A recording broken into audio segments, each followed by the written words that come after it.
Hello, everyone, and welcome to Fuck, Marry, Kill, the reproductive justice podcast where we fuck the unfuckable, marry the unmarryable, and kill the unkillable. Today, we are talking about queer birth and parenting with Molly Altman, professor and researcher out of the University of Washington, currently running the Birth Includes Us study. Birth Includes Us is the first large study aimed at exploring the birthing and family building experiences of the queer and trans community in the US and Canada. Welcome, Molly. Thank you for having me. Absolutely. So have you ever played Fuck, Marry, Kill before? To be honest, I have not, although I have a vague idea of it. You may have to lead me through. Absolutely. So, wow, I'm so excited to take your Fuck, Marry, Kill virginity. That's really thrilling. And so basically, normally it's played with people. You know, you'd say Fuck, Marry, Kill, Channing Tatum, right. Et cetera. Why is Channing Tatum the only man I can think of? I don't know. And so, you know, three people, and then you decide which one you would fuck, which you would marry, and which you would kill. But we are playing it with vague concepts related to the topic at hand. So these will be vague concepts related to queer birthing. And you have to decide one that you fuck, one that you marry, and one that you kill. All right. Bring it on. All right. Fuck, marry, kill, gender reveal parties, U.S. parental family leave, people who tell you that they're trying for a baby and you just know that they're raw dogging all day. Oh, goodness. Have to kill the gender reveal parties. I'll just say that right off the bat.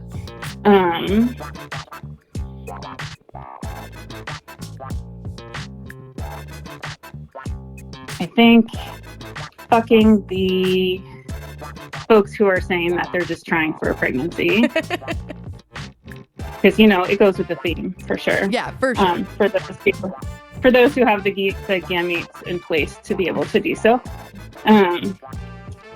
If only 2 eggs could just, spontaneously turn into a baby. That would be amazing. Wouldn't that be nice? And then I think I would have to marry the ideal version of the U.S. parental leave policy, which is what I am hoping we'll get to eventually, which would provide everyone an extended amount of time for parental leave, regardless of biological relation to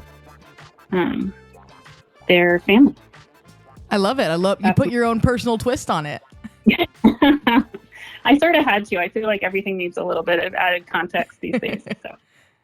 Yeah, my ex-girlfriend once got me a card that said, if I had a dick, we'd be pregnant by now. And I think about that all the time. I'm like, so true. Like, if 2 eggs could make it work. I know. Yeah, my wife and I have had the same conversation. Just given the complexities of family building for queer and trans folk, you know, you have to be sort of thinking about how all of those barriers just implicitly exist due to the fact that we have such a cisgender heteronormative culture and sort of societal way of thinking around families and getting pregnant. So, you sort of can't escape that kind of thinking. Yeah, absolutely. Absolutely. So give us kind of an overview. What is the Birth Includes Us study and what drew you personally to this research specifically? Oh, goodness. So I think I'll share a little bit about my story first, because I think that actually helps set the stage for the Birth Includes Us study. So first off, I am a white cisgender woman who is queer. I've been married to my wife now for 14 years, and we have a 7-year-old currently that I carried. And we were thankfully able to have a family member on my wife's side donate sperm so that we could have biological connection on both families. With that, you know, we had, even with me being a healthcare provider, so I'm a nurse midwife by training. I've been a nurse midwife for almost 20 years now. And even as a healthcare provider, we experience significant discrimination and judgment and bias and stigma related to us being a queer couple going through the process of family building. So that's sort of some context around why this is such a passionate issue for me. So I am also a researcher, and I did a postdoctoral fellowship at the University of California, San Francisco, in which I really started to lean into exploring how patient-provider interactions happen. So how we experience healthcare in the reproductive space as patients, and what we can do as providers to create a safer, more supportive, more equitable environment for our patients. And so I was doing that work mainly among racially minoritized communities, and I was asked outright by a person who is my now mentor, who is conducting a study on respectful maternity care, if I wanted to take on this project, or this idea of a project, I should say, exploring respectful care for queer and trans families. This was a gap that was identified as part of her work.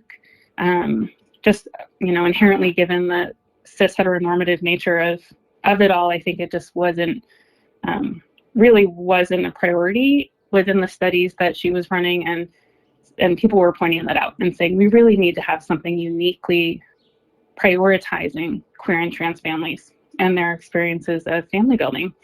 And so that really was the beginning of Birth Includes Us. When I started my faculty position at the University of Washington, I first brought together a community steering council of individuals across the US and Canada to figure out what that study could look like. How can we do this in a way that not only captures the data that we want, describing and exploring the experiences of care for queer and trans folk as they create their families, but also have a study in which we all, as communities who have been historically and currently oppressed within sort of that reproductive healthcare space, how we could create something that really is inclusive of everyone's identities, everyone's ways of creating or building families, and making sure that we're not unintentionally excluding people within our community from being able to participate and share their experiences. And so that's really how everything started. And that was about 5 years ago now. So with all of that, we spent a lot of time building out this really complex survey, which really covered all facets of family building, from deciding to want to build a family using pregnancy, to the preconception process, through pregnancy and prenatal care, birth, postpartum, and then raising a child. And really capturing all of those unique experiences that include bias and stigma. We use an intersectional lens. We really want to make sure that we're recognizing the fact that queer and trans folks of color have multiple intersecting experiences of oppression within the reproductive healthcare space. So also capturing experiences of racism, experiences of ableism, experiences of xenophobia, and other sources of oppression that exist, to really fully understand what's going on, so that we can do better. We can create the interventions or target the areas in which we can really try to improve the quality of the care that we provide. So at this point, the Birth Includes Us study is, we created the survey. We did a pretty extensive community-centered content validation, and really making sure that it captured what we needed to capture. And we just completed a pilot study of about 400 individuals who provided their experiences through this survey mechanism. And we're doing our pilot analysis right now. We're hoping that in our next phase, we're going to be able to expand it to a much larger population, so we can really be able to examine all aspects, all people's identities and experiences, and do justice by the experiences and stories that people shared through the Birth Includes Us survey. So really excited, and looking forward to next steps. Slay, Molly. That's awesome. Thank you so much for that. And thank you for sharing your own personal journey and a little bit of how you got here. This study is amazing. I'm really excited to get to learn what the findings show and how this can lead to action items to be be able to better support queer birthing people in, whether that's in medical settings or just broadly in society, doing culture shift work. And I'm really interested in what you said about how this research is looking to fill the gaps that have been left by the current research. So specifically around like maternity and having those conversations around cis people. I'm like, what do you call them again? Straight people. And yeah, so I guess I'm curious when you're talking about filling these gaps and being able to fill these gaps of the conversations of how queer people are birthing and how queer people are parenting. When you're creating this research, are you asking very similar questions to the questions you would ask straight people? Or is it a totally different kind of set of research topics? Does that make sense? Yeah, that's a really great question. There are a lot of areas in which we want to be collecting similar data, because then we have an opportunity to actually compare across and be able to see sort of what those main differences are and also where the inequity lies. So we do have a lot of questions that are similar, and we actually include some scales that measure concepts such as autonomy and decision-making and respect, mistreatment. We have a discrimination index. So those types of scales, we're collecting those data so that we can actually measure across and understand what those differences may be. But there's also a lot of unique need to ask questions differently and also ask questions that just don't apply to sort of the cishet way of being in the world, to be honest. So questions when we're talking about preconception and how people get pregnant, right? Some queer and trans folk are able to get pregnant just by having penetrative intercourse, right? So that exists, and we have to honor that for sure. But not everyone. And actually, a large proportion of people have to use assisted reproductive support or fertility treatments or options to be able to get pregnant, because they don't have the resources or sort of the egg and sperm or the gametes to be able to create a pregnancy without some assistance. And so those questions are very specific to those experiences. It's also different than just studying infertility, because this isn't actually an issue of people being unable to carry a pregnancy or potentially unable, like something is wrong that needs to be corrected within a person's body. And that we don't want to necessarily medicalize a process that we just honestly need a little bit of support to create and to make happen for folks. And so we have a lot of questions and variables that address some of those issues, as well as capturing those unique and problematic things that are not often seen from sort of a cisgender, heterosexual, or straight lens, right? So walking into an office and only having mother and father be the only choices on a form, right? Or only seeing pictures of straight couples or straight appearing couples on the wall, or having a person's same gender partner be asked if they're the aunt or the sister, right? These are all microaggressions and ways in which people are harmed all the time when they're seeking preconception and pregnancy care within the queer and trans communities. And so we need to be able to isolate and ask those questions directly to understand what's, like, how widespread is this and how can we actually fix it? So those are some examples of the ways in which the survey has been altered, I would say, to really make sure that we're capturing those experiences. Yeah, that makes a lot of sense. So it sounds like there's kind of the questions that are meant to be able to be directly compared to straight and cisgender couples for research purposes. And then there's also those pieces that are unique barriers, unique experiences to queer and trans people. Correct. Yeah. And I think the only other thing that's really important that gets missed a lot and this is a big gap. Actually, there are two that I'm thinking of right now. One is the intentional use of language and recognizing that the language associated with pregnancy and birth care is inherently biased and gendered. And so really working hard to change language so that we can have it be inclusive of everyone who is building a family and not just those who are cisgender and straight, right?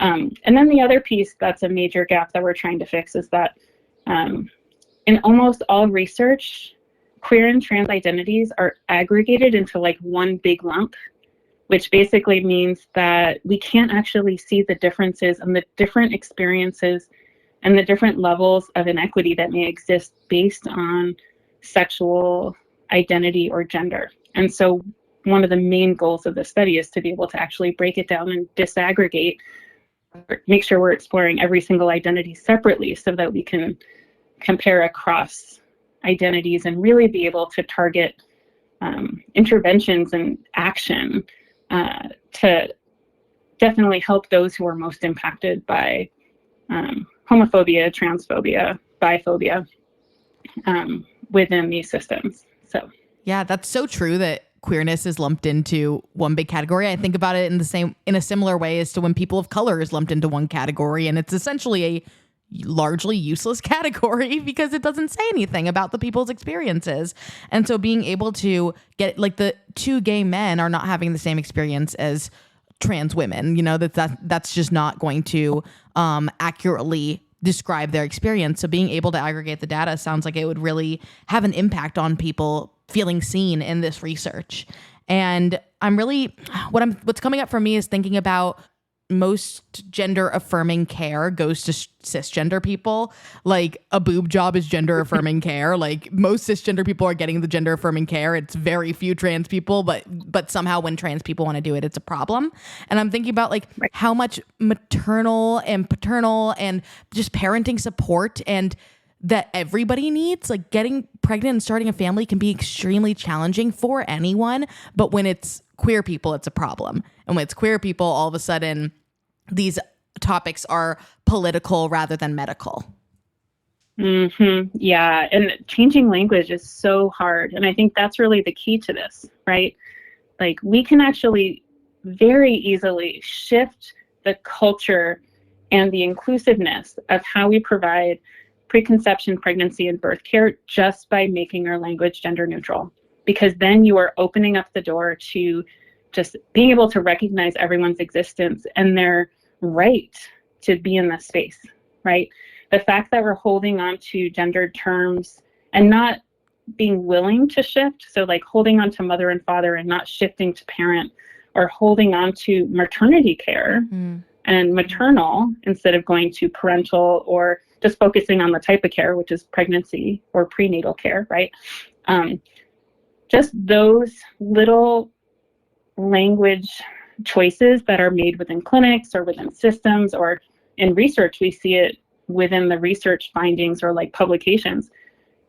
It makes it really clear to queer and trans folk that this is not for them, or they are not going to be welcome, or there's a risk of them being harmed within this clinic or this system, or, you know, whatever is going on, that they're seeing that language. And so just something as simple as changing language can be a really big first step. And we're slowly getting there, but it's definitely still a thing that we need to be working on. Yeah, and it's so fucking simple. Like the way you're describing it, like, yeah, just take the gender out of it. Like it feels so simple, and yet it is so challenging to actually see that come to fruition. So yeah, I always appreciate it when people are just like, put it in really simple terms. Like it takes nothing to respect people's identities. It takes nothing to make people feel cared for and loved in spaces. Like it's not that hard. Yeah. Yeah. And I think the other big piece of this is it's okay to make a mistake. Right. Like we may misgender someone as a healthcare provider, let's say. We may misgender. We may call someone the wrong title. We may use the incorrect name. Being able to be accountable and learn how to apologize in a way that's meaningful, but not centering yourself, is like such a key piece here. And I think that's like the other thing that we could do as healthcare providers to be able to move this forward is recognize that language is always changing, and there are always things that we can do to better support those of us within our communities. And so, yeah, it's really easy, and I think we have to also be willing to make mistakes, because it can be hard shifting our own mindsets and the way a lot of us have been conditioned around gender. Yeah, you're right. It's a major unlearning process. Yeah. What does it look like to you to be able to take accountability for something and then also not center yourself? Like, what do you feel like is what you wish people would do? Oh, goodness. So I can share what I do. And not to say that what I do is perfect, but it seems to be working for the most part. So I think some of the key pieces that I always think about is, if I make a mistake, I want to correct it immediately. And if I recognize that I misgendered someone, I say, oh, I am so sorry. And then I correct the term that I used right away. And then I let it be. If I start going on and on and on about why, oh my God, I'm so sorry, I can't believe I did that, that centers me. That doesn't actually center the person I'm working with. So recognition of the mistake, a brief apology. If there is a need to repair, then I will address that. But usually just in terms of a language thing where you just make a slip up and you say something that isn't correct. A lot of times that's as easy as it needs to be. And most people really just appreciate the acknowledgement of fixing whatever it is that we might have messed up. Yeah, I'm sure so that's Sorry, go ahead. I said that's pretty much my approach in it. What I would probably recommend is at least a starting place for these types of situations. Yeah, I think it's a great starting place, because I really do. It's so annoying to have to comfort somebody when they're the one that just like made a little microaggression. You know, you could all move on, like take accountability, apologize, move on. But now you have to comfort the person. Right. Yeah. Well, so you touched on this earlier about queer families of color and you working with families of color. And so I would love to hear more about how the research works to include queer families of color, especially when, in my experience, so much of queer spaces and queer research can be really, really focused on white folks. So yeah, how is this research intentionally centering the communities of color? And also, what challenges have you run into around that topic?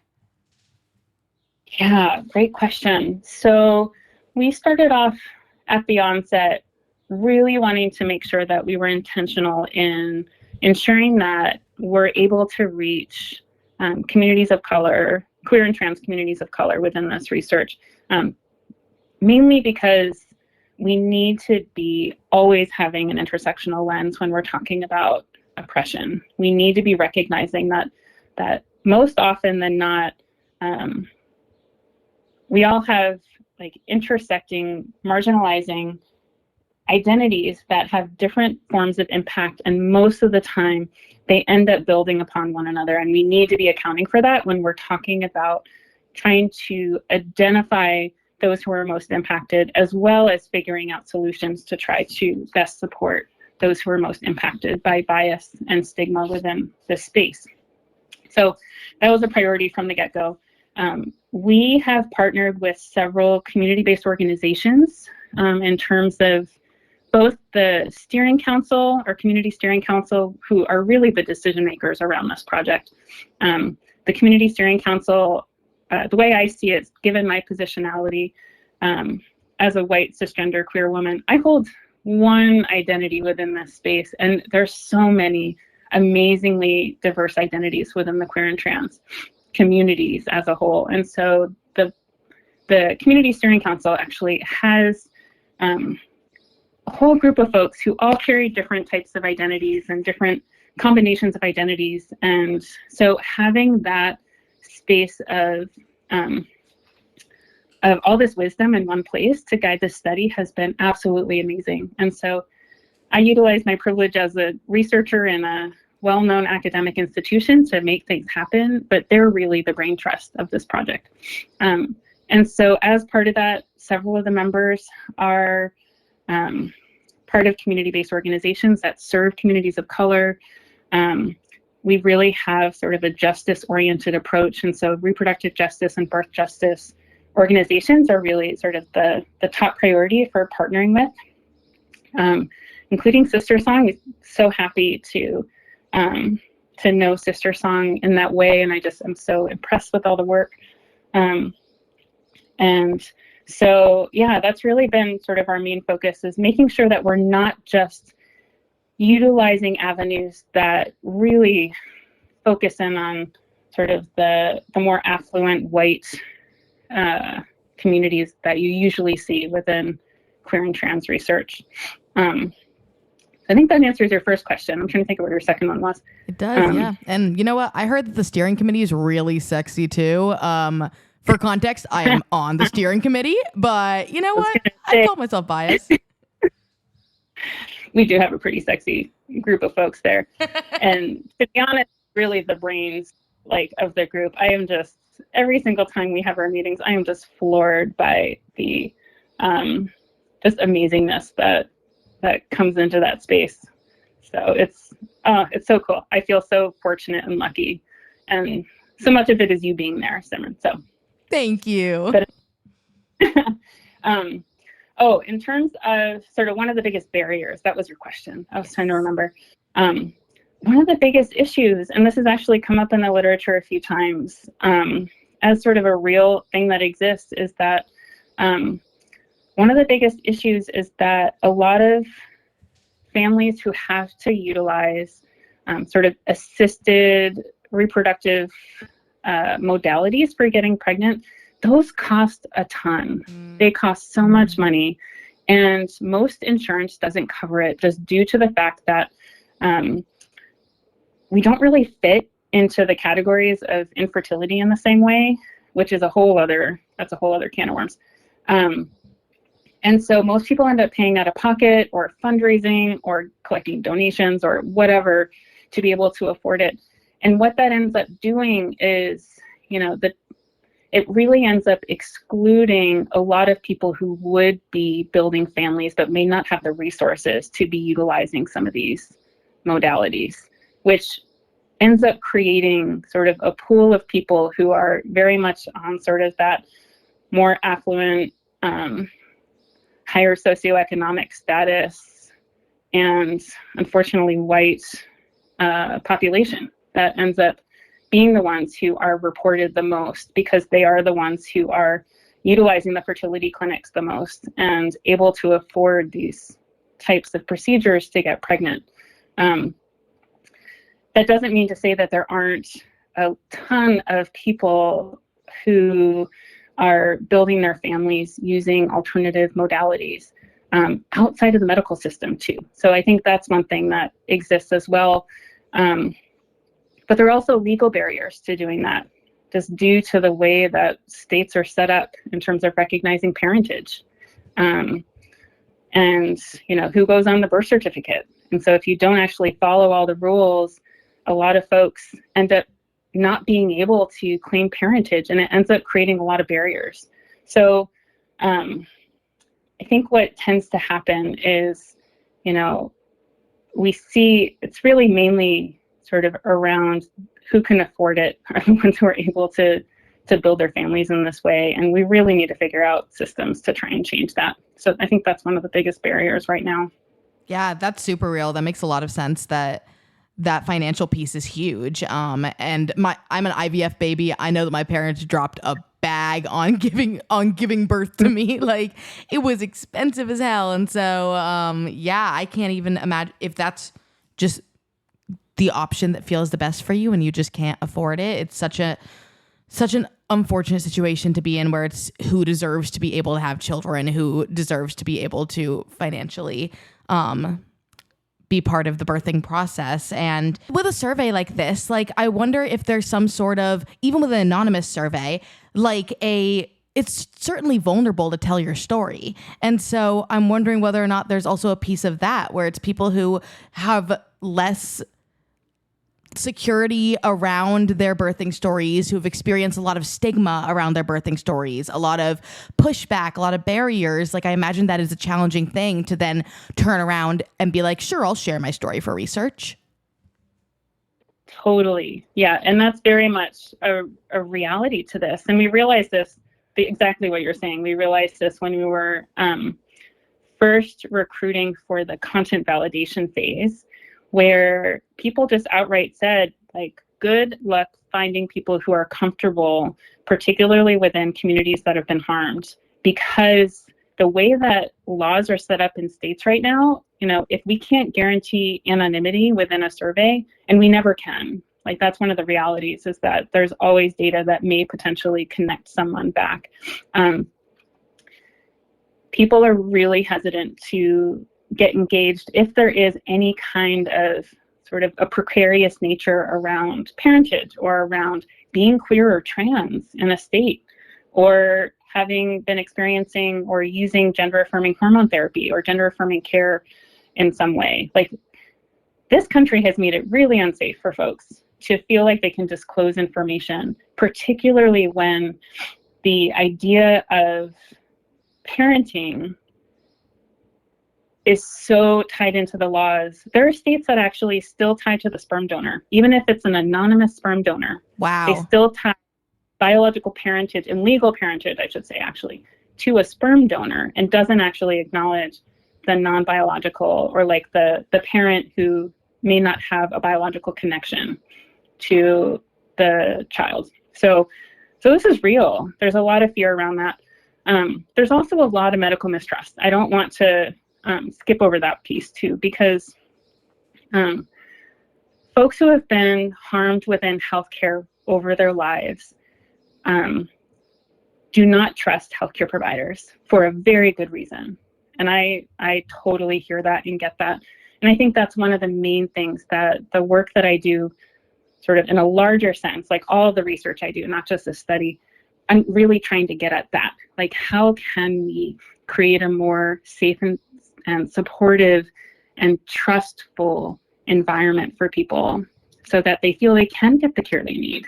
And so the queer and trans community for sure experiences this.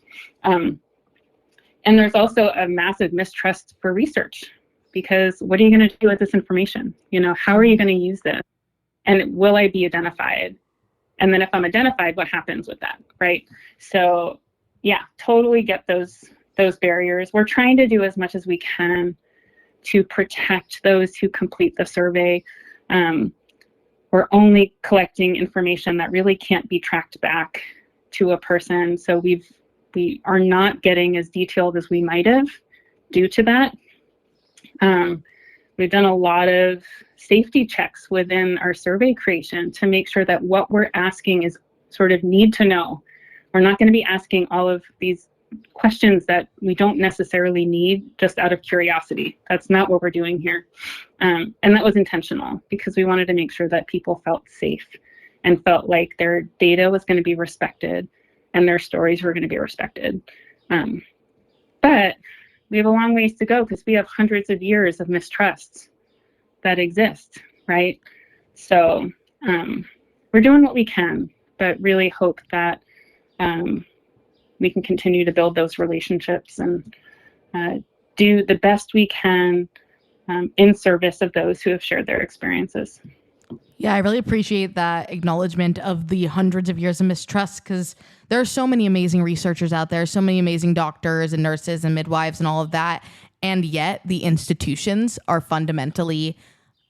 have been fundamentally created in a way that has harmed communities of color, that has harmed queer and trans communities. And that's not something that can be undone by one great doctor, one great researcher. All we can do is try to make strides in the right direction. And it sounds like with that anonymity process that y'all are really trying to do that. And I'm an abortion doula outside of my work with Sister Song. And I've had many researchers reach out to me and be like, hey, we're trying to get more information on Black folks who are having abortions. And I'm like, good luck. Like, yeah, like I'll talk to, and I'll pitch it to my patients and my clients and be like, hey, like, just so you know, there is this project happening if you're interested.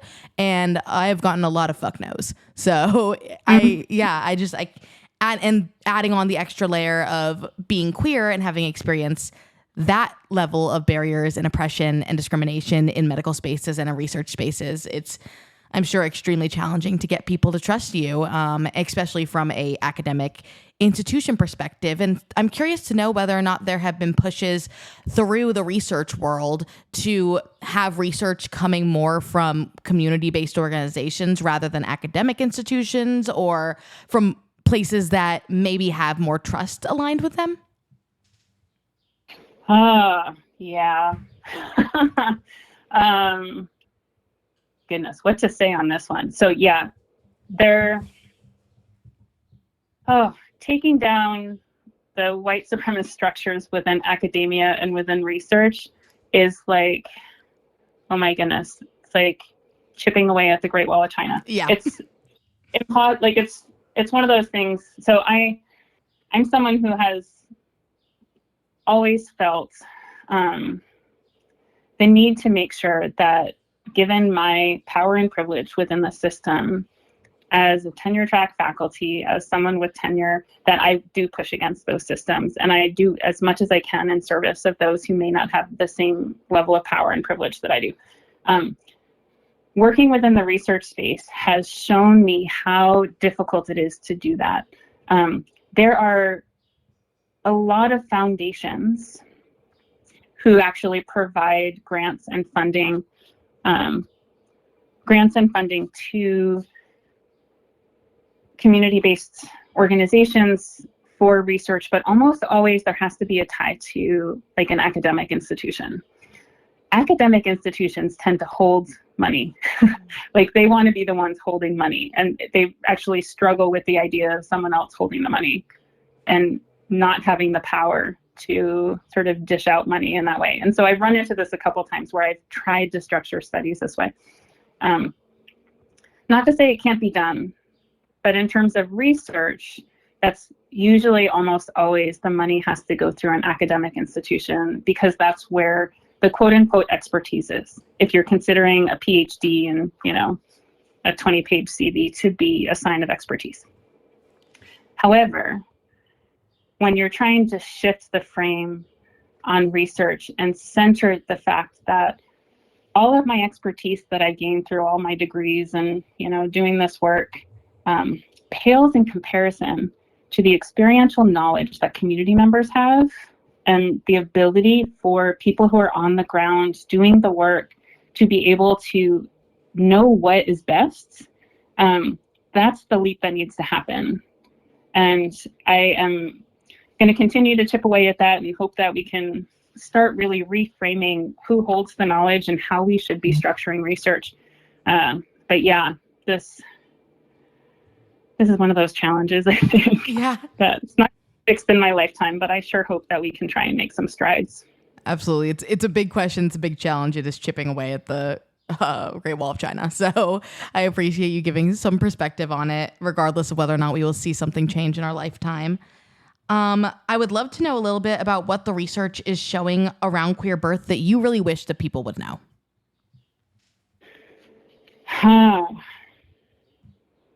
Yeah, I think that there are a couple different areas that are really important to that we need to get out to try and change public perception and sort of the culture around reproductive care and the ability to build families in the ways that we want to. So one major area that I think needs to come out more is really highlighting all the inequities that do exist due to almost always mistreatment and lack of access to the care that people need.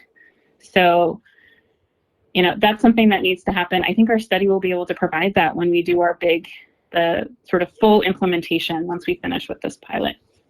We need to be able to describe clearly what those inequities are, both from a healthcare provision standpoint as well as an outcome standpoint, because we really don't have a lot of those data.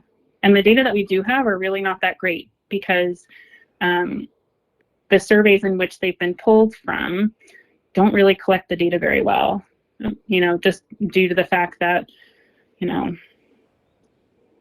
sort of in general, how we capture data on sexual identity and gender, how we capture data on parentage, leaves a lot to be desired, so it's really hard to use big data in that way. Birth certificates don't do a good job, and the studies that have existed struggle with that as well. So we're hoping to fix some of that. So we need to know what is actually happening. The other piece that I feel is so important is that so much of what happens, and this happens within racially minoritized communities as well as really any communities that have been oppressed in whatever way, it really has to come down to shifting how we describe experiences from a deficit mindset to a strengths mindset. And so one thing I really hope to get from our data, and that I think is so important to get out, are all of the amazing stories of queer families building their families, doing it in ways that are sustainable for them, being supported, all the positive things that can be experienced. We need to know the negative stuff for sure, because how are we going to fix it otherwise? We need to know what's happening. But I think that there's so much positive out there that is not described and not known. People just are, a lot of sort of the cisgender straight folks in the world and the providers who care for folks in that cis heteronormative way are really it just is a missing piece that I think people need to hear. And I think if people understand what queer birth, what queer parenting can look like, and be able to really see how amazing and strong and beautiful these families can be, I think that's actually going to change culture as well. So figuring out how to do that in a way that that really can make a difference, I think, is also just a big piece of what we're hoping to do with the study. And just, I don't know, we really need to figure out how to go against all the political rhetoric that's going around and create a safer environment and a more supportive one. And I don't know, there are ways to do it. We just have to keep building up the foundation to do so. Yeah. We talk about that a lot at Sister Song, about how to center those stories that are full of love and joy. Because you're right, it isn't all bad. It isn't all scary. And I think it's so easy to get caught up in the conversations about all the pain and suffering that we are experiencing in our communities, which is not to say they're not happening, but it's also to say that queerness is an amazing thing. I have found my community in the queer community. I have found myself in the queer community. Nothing has opened up my world like embracing my queer identity. And that is a beautiful thing that should be celebrated, not just seen as something that is hurting us.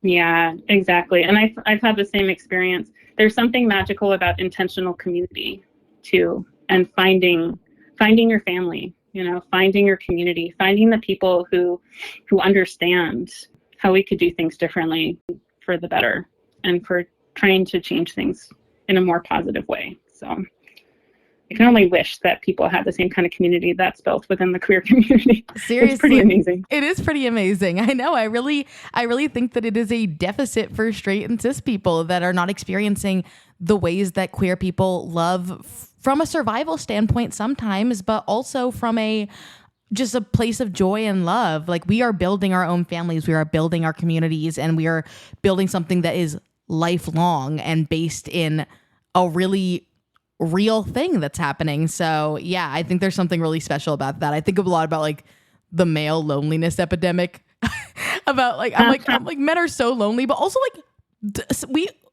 Americans are really lonely. There is a loneliness happening. And I think about how queer people are building something that disrupts that. And everybody should be using that as a model. Yeah. There's definitely a lack of connection and community that I think just exists in this country in general. And so, finding ways to be intentional about that.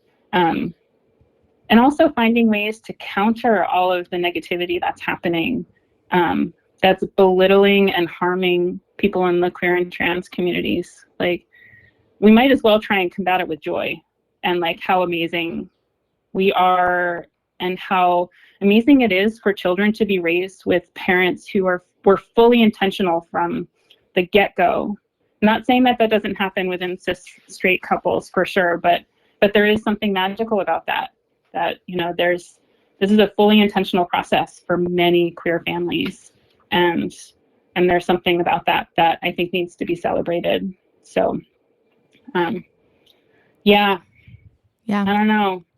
I totally agree. And I think my parents are cis and straight, but they couldn't have kids for a really long time. And so my older sister is adopted. I am an IVF baby. And then my two siblings are magical miracles. Well, my younger sister was a miracle. My youngest sibling was an accident, but close enough. And I do think that there's something really special about the intentionality that was put into building a family. Like they knew that they wanted children. They knew that they wanted to build a family, and they were willing to go through all these different routes and see them as equally valid and equally beautiful. Like there is no lack of love between a child that is adopted versus a child that is biological in my family. And I think that is a lesson that I take with me everywhere I go. And I think that really is relevant to what you're saying about queer families. Yeah. I forgot to mention earlier, I think one of the really special things about the Birth Includes Us survey and study as a whole is it recognizes that it's not just the pregnant person who is experiencing pregnancy and birth, but it's actually everyone who's involved. And so the reason it's so complex is we're actually creating those pathways for not only the pregnant person to share about their experiences, but also their partner or co-parent, or if that's the role that a person has, even if their pregnant partner is not completing it. So we're capturing the pregnant person, the partner or co-parent, as well as surrogacy. So if we're talking about people who are intended parents who decided to utilize surrogacy as the way that they're building their family, we're capturing all of that. And then the other piece that I think is so important just to mention is that not all pregnancy ends in birth with a live baby. Mm-hmm. And it's important to recognize that pregnancy experiences across all outcomes, so including miscarriage and abortion, stillbirth, and live birth, are all equally valid and important, and we need to make sure we're hearing those stories as well. So we made a concerted effort to make sure that we are able to capture all those data as well. Yeah.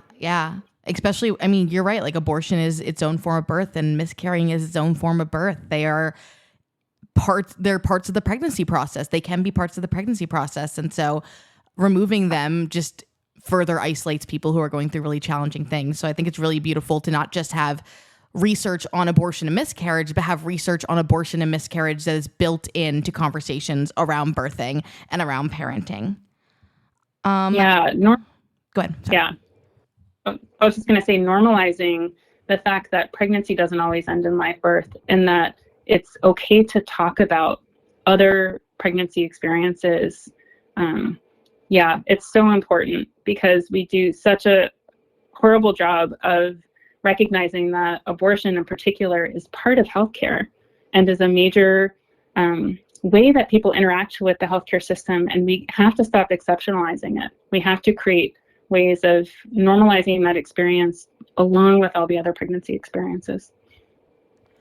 So once we have this research that is intentional and thoughtfully laid out and accurate to queer and trans experiences, what do you see as the ideal action item that comes out of it? How can we support queer and trans families?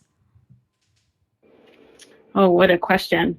So we have a lot of data that's going to be coming from this study, and it's going to be used in a lot of different ways. In describing what's happening within communities, within family structures, being able to analyze more closely experiences of preconception and how people get pregnant, how they experience their pregnancy, how they experience their birth or their loss. So we're going to have all of those data, which basically create the foundation and the stepping stone for being able to identify potential interventions for moving forward. One of the key pieces to a community-based project like this is it's not me making the decision about what the next steps are going to be, but it's really going to be community members and community stakeholders The Community Steering Council is going to be a main piece of deciding next steps and where we move with this. But the overall hope is that we're going to have the data to be able to really have what we need to go against harmful legislation, to be able to advocate, to be able to affect policy, to be able to, inform creation of interventions that may be able to improve care experiences for people. So whether that means, figuring out how to inform or change provider behavior, or whether it means creating systems in which people have a more supportive environment that can recognize and call out harm in a different way. I'm not sure exactly what's going to come from it, but we need to figure out how to move forward and how to change the systems where people are getting harmed. And so that's a really big piece of what we're hoping to do. The other big piece here with all of the data that we're collecting is that we want to make sure that people's stories come through and that the information that we collect and that we describe has a way to come back to communities and to be able to help shift culture. One of the biggest pieces here is that we're going to have a lot of stories, we're going to have a lot of experiences, and a lot of ways of using these experiences to share a narrative, to be able to share what is happening for people.